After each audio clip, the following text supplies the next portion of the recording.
한화가 또 졌습니다. 류현진이 무너졌고 불펜은 또 붕괴했죠. 한국 시리즈 2차전 단 2경기 만에 시리즈는 완전히 기울어졌습니다. 1회 초 4점을 내며 완벽한 출발을 보였던 한화. 그러나 2회부터 류현진이 급격히 흔들리며 무너졌는데요.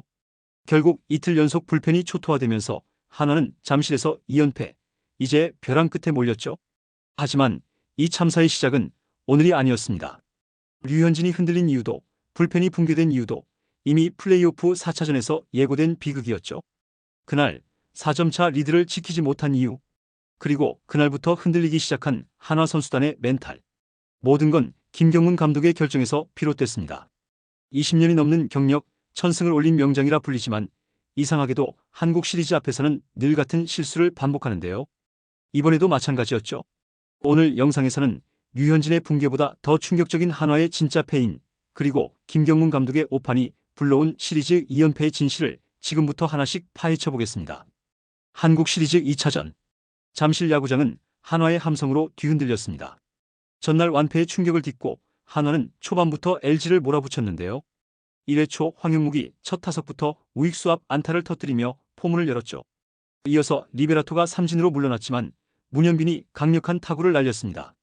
공은 높이 떴고 잠실의 하늘을 가르며 그대로 담장을 넘어갔죠. 2점 홈런. 한화 2대0 리드. 그 순간 대전에서부터 달려온 팬들의 함성이 터져나왔습니다. 그리고 믿기 힘든 장면이 이어졌는데요. 4번 타자 노시환이 임창규의 직구를 그대로 때려내며 백투백 홈런. 순식간에 3대0. 거기에 손아섭의 2루타와 하주석의 적시타까지 터지며 한화는 1회 초 무려 4점을 뽑아냈습니다. 그야말로 완벽한 출발. 한화 팬들은 오늘은 다르다 를 외쳤죠. 류현진이 마운드에 올라 1회 말 3자 범퇴로 LG 타선을 잠재웠을 때만 해도 이 경기가 이렇게 될 줄은 아무도 몰랐습니다. 완벽했던 한화의 분위기는 단 한 이닝 만에 깨졌는데요. 2회 말 류현진은 구속도 좋고 제구도 나쁘지 않아 보였지만 LG 타자들이 이미 공의 움직임에 완전히 적응해버린 듯했습니다. 김현수의 안타, 문보경의 안타, 오지환의 볼넷, 무사 만루. 그리고 류현진은 이 상황에서 단 하나의 아웃카운트도 잡지 못했죠. 박동원의 좌중간 2루타로 순식간에 4대2. 이어 구본혁의 적시타, 홍창기의 안타가 터지며 4대5 역전. 류현진의 투구수는 59를 넘겼고 던지는 공마다 LG 타자들의 방망이에 정확히 걸렸습니다. 이 시점부터 잠실의 공기는 완전히 바뀌었는데요. 1회 초까지만 해도 한화의 파도타기로 뒤덮였던 관중석이 순식간에 LG 팬들의 함성으로 바뀌었죠.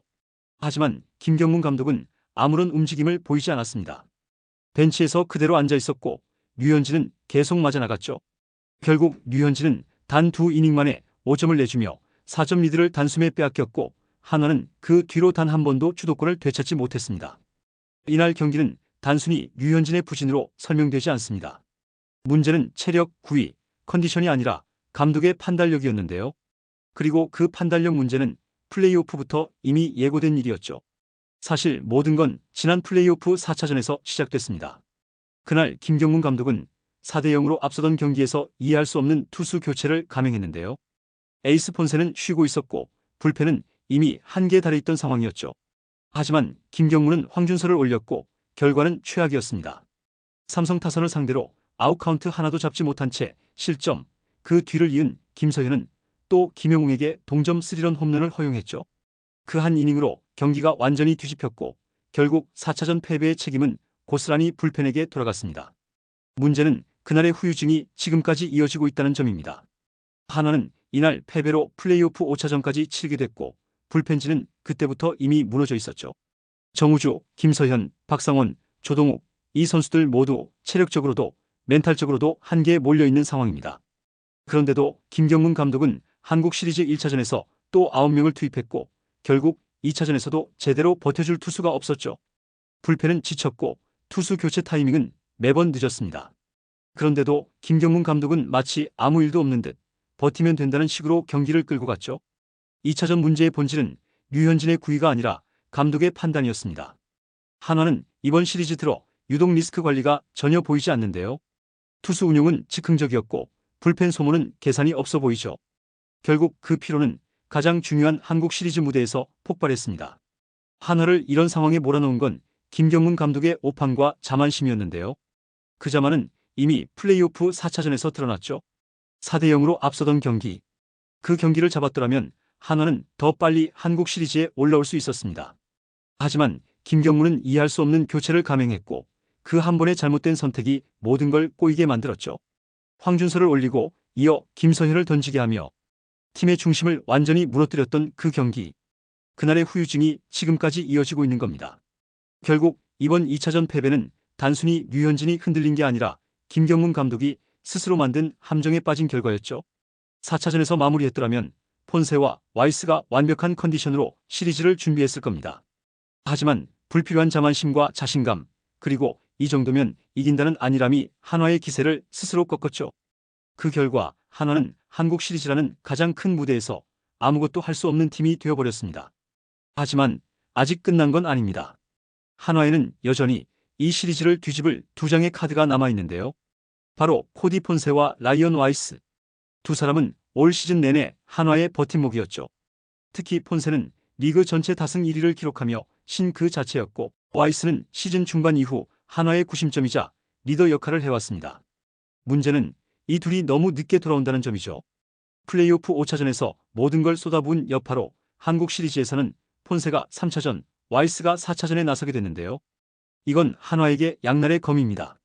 분명 체력적으로는 완전히 회복된 선발들이지만 그만큼 팀 분위기는 이미 가라앉아 있죠. 하지만 만약 3차전에서 폰세가 자신의 시즌 초반 폼을 되찾는다면 이 시리즈는 완전히 다른 이야기가 될 수 있습니다. LG는 이미 1, 2차전에서 타선이 절정에 달했지만 폰세의 제구와 완급 조절은 그 타자들을 충분히 제어할 수 있죠. 게다가 3차전 장소는 대전 한화생명 볼파크. 한화 팬들의 함성은 그 어떤 응원석보다 강력합니다.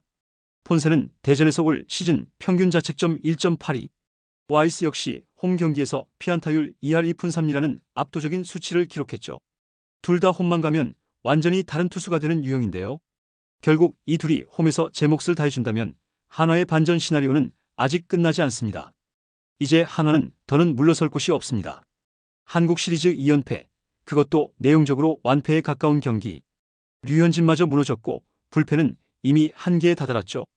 이제부터는 김경문 감독이 어떤 결단을 내리느냐, 그 한 가지에 팀의 운명이 달려 있습니다. 가장 먼저 바꿔야 할 것은 투수 운용의 철학입니다. 지금까지 한화는 누가 나올지 모르는 즉흥적인 운영으로 일관했는데요.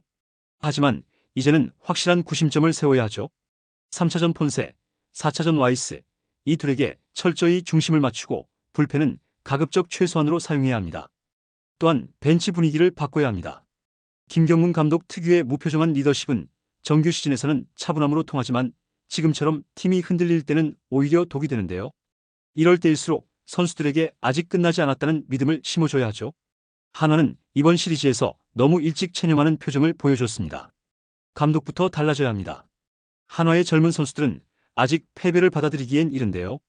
지금 이 순간 감독이 그들에게 싸울 이유를 만들어줘야만 하죠. 한화의 진짜 승부는 지금부터입니다. 모두가 끝났다고 말할 때 진짜 강팀은 그때부터 다시 일어섭니다.